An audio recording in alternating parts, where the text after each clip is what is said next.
Welcome to Silicon Valley Asian Business Talk. Hello, everyone. This is Roger Chen from University of San Francisco Center for Business Studies and Innovation in Asia Pacific. First, Joan, we want to thank you for supporting and joining our interview program. Would you please briefly introduce yourself? Sure, Roger. Thank you for inviting me. It's good to be here. So my name is June Yang. A little bit about myself. Most recently, I was at Google Cloud for the past 5 years. And first, I was responsible for the compute infrastructure, AI infrastructure, and block storage business at Google Cloud, which is the largest business unit within Google Cloud, with multiple billions of dollars of revenue annual basis. The second part of Google Cloud, I was asked to take over the AI business. So I was responsible for the whole portfolio of AI products coming out of Google Cloud, as well as industry solutions that's applying AI and other advanced technology to various specific industry sectors as well. Prior to that, I was at VMware for almost 10 years and did a variety of roles and responsibility over there. I was responsible for vSphere business, which is a flagship business for VMware for a number of years. And I also had the opportunity to do in-house startup, and that's jointly sponsored by both VMware and Dell and so forth. And so it's been great to kind of running and scaling different business inside these corporations. And currently, I'm on the board of several corporations, both public and private.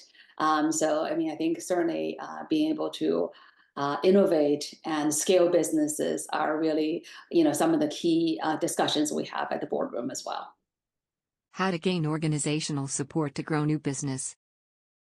Now let's look at the horizon too, because we heard people saying if you look at H2 business, H3 business, typically growing H2 is a lot more challenging than H3 because H3 is kind of small, tiny, but H2, involves a lot of organizational issues, challenges. Do you have any kind of thoughts or comments about that, like growing the H2, not just from the market-facing issues, but internal organizational issues like getting resources, coordinations to make this kind of a business to grow? I would say it's more difficult, less difficult. I think there are different type of challenges associated with it, right? I think finding the early product market fit is not easy, right? And I think to equally to scale the business inside the organization is not easy either, right? So I think as I was talking about earlier, right, like when you're in a scaling phase, right, you are working figuring out where you can leverage the larger organization, and especially on the go-to-market side. And if it's done well, it can help you to accelerate, right? This is why if you look at a lot of startups, they all want to be partners with the hyperscalers out the world because the hyperscaler has a lot of the distribution channel, the sales channels, and so forth. That would help them to accelerate, right? So I think if you're within this larger organization, you ought to take advantage of the distribution, of the kind of installed base and so forth. If you're not leveraging that, I think that's a big miss in my books. And yes, of course, there are challenges working with the more people you have to coordinate with and align with and so forth. It is definitely from a management perspective, from organizational perspective, is more challenging for sure. Yeah, actually, this is also something I already kind of thought about. Maybe at a much broader level, when you lead your organization, we call it a mothership, and you try to adopt an innovation project, kind of already has some evidence of the product market fit or even acquisition, right? But you want to take it over to further grow it. Basically, it's H2. So, and you also mentioned about the challenges of like, take over this baby and try to further grow it, try to leverage the resources, coordinate the resources. Do you have any kind of advice or lessons or wisdoms on how to overcome? There are two issues. One is how to overcome the friction, because with this outside projects, which initially developed outside of your organization, then just being transferred to your organization. how do you reduce the friction? Then second one is, how do you help these kind of projects to further grow through coordinating, leveraging, overcoming a lot of organizational issues? So these are the two issues. Could you share some thoughts here? Yeah, of course. I mean, I think this is certainly in my role on the AI side, we work very closely with Google Research and DeepMind, right? Mm, And a lot of these base models and so forth is coming from them. And then we take that and be able to further productize it for enterprise usage, adapt it, and then commercialize it and so forth, right? So it's a very, very symbiotic and very close working relationship, right? So I think, I think some advice I would say, you want to start with a very clear win-win situation that, that there's a very clear why you want to work together. And then both mm, sides see that as a why. So it's not like, hey, I'm pushing this to you, but it's really, I want this and you want this, let's work on this together, right? I think, there are sometimes I've seen cases where I think partly people are not willing to say no sometimes. mm, And so it's just like, okay, the innovation center is coming in to say, hey, we got these great ideas, and can you guys commercialize it? And then the team that's responsible for commercialization and so forth are and the productization of this is actually not very selective, right? So it's like, oh, I kind of like these ideas, but and then it becomes like you feel like this is somebody pushing you down the throat, right?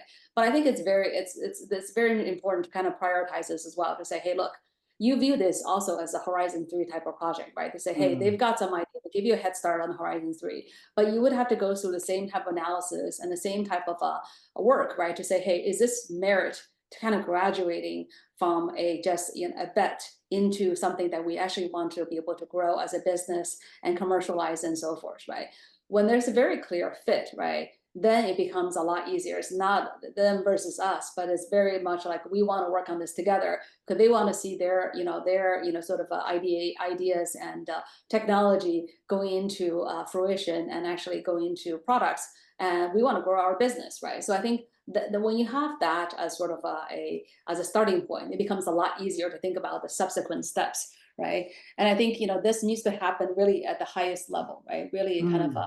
at the leadership level. There needs to be very clear to say, hey, these are the things that make sense for us to work together. These are the things that's it doesn't make sense for my business, and we don't want this. So you don't have distractions and so forth. Then you don't have somebody feeling like it's forcing you down your throat, right? Yeah, so it's kind of And the buy-in, right? You talk about, yeah, yeah. yeah. So I think once you have that, then it's a very much an ongoing and bi-directional collaboration, right? It's like I would tell the research team in terms of here are the challenges I'm seeing, right, from these product side. We need the Mm, product to be able to, or technology to be able to explore this and this and this. Can you guys help with us, right? And mm. then likewise, they're sort of giving us the opportunity to say, hey, here's like the 20 project that we have working on at different stages, which one looks most interesting. So it's a very much a collaborative effort from that side.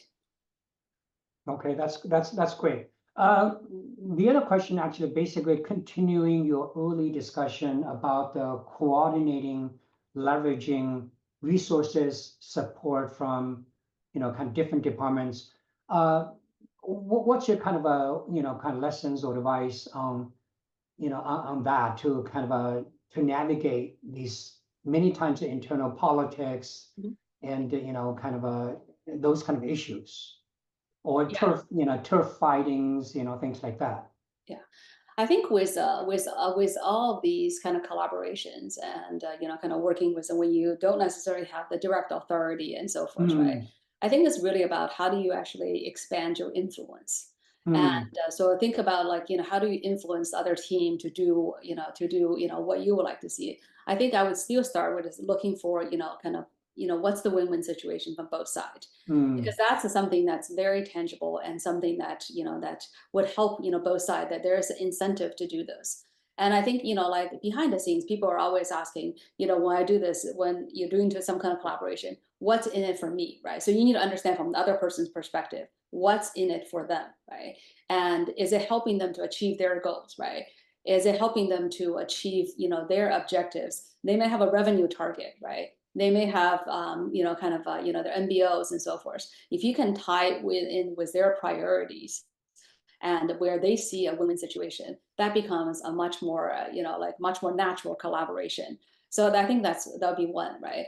I think, two, I also think in terms of, really trying to get support at, higher level wherever possible, right? It's not always possible, and that's fine, right? I think, three is, I would say that, really thinking about sharing the success and sharing the credit. And, a success breeds success, right? So like if our product is actually doing well in the market, and then you can bet like the sales team would actually come to you and the partner team will come to you to ask for help because they want to be associated with success as well. So I think it's really important to kind of, think about, you do external marketing, you need to do some internal marketing as well to market your product as successful and be able to demonstrate that. And then if people seeing, they say, hey, this is a winning team, this is a winning product, they're much more likely to come in to kind of help you with kind of those type of work as well. So I think, and I think, I think a lot of it's also kind of, the personal, kind of personal rapport as well. I think it always helps to kind of build that personal rapport where you have the credibility and where you have the, kind of connections and so forth to do this. I mean, when I was working on the project with VMware Cloud on-prem and so forth, your wife Emily was actually part of the team as well, right? I think that was a really difficult project to orchestrate. A lot of it's because we're dealing with not only the team in VMware but also the team on Dell, right? Try to coordinate all of these different teams together. And so I think really having I had to leverage all of those tools in the toolbox to really kind of help to expand the influence and get people to help and sort of get the project off the ground. That's great. And actually, I think what you talk about makes perfect sense. Basically, you start with the motivation and then align the interest. But have you had the situation where, the two sides didn't see eye to eye because they had different assumptions about the market, they have different understanding about the future directions, about the future technology trends, like that. So then, just in that kind of situation, for example, sometimes could be even disruptive to the core business, to the established business. In other words, actually, if you grow that new venture business or new project, it might hurt, kind of just your cash cow business. But from corporate level, that new trend is important. So have you had that kind of situation? It's not easy to reconcile the differences from these different stakeholders. But you need to kind of just face the challenge of whether to grow or to abandon this innovation projects. Yeah, I mean, I think this is the classic case of innovator's dilemma, right? Yeah. And do you cannibalize yourself or do you wait for someone else to cannibalize it, right? I think this is really a more strategic question at the company level, right? And in terms of, what's the right thing to do, right? And sometimes it's like, yes, sometimes it's no, sometimes maybe later, right? So I think this is actually, it's not so much, it just kind of between two teams. It's really at the strategic level for the company level, right? And that may have to go up a couple of levels to actually to get to that answer. And then I think this is be one of those cases that you might have to disagree and commit, right? Like, hey, I might think my project is better, therefore, but I don't think it's really about us versus them. I think it's really about what's the right thing to do for the company level. Okay, basically, you need to kind of escalate those kind of decisions to the higher level. Thank you for watching.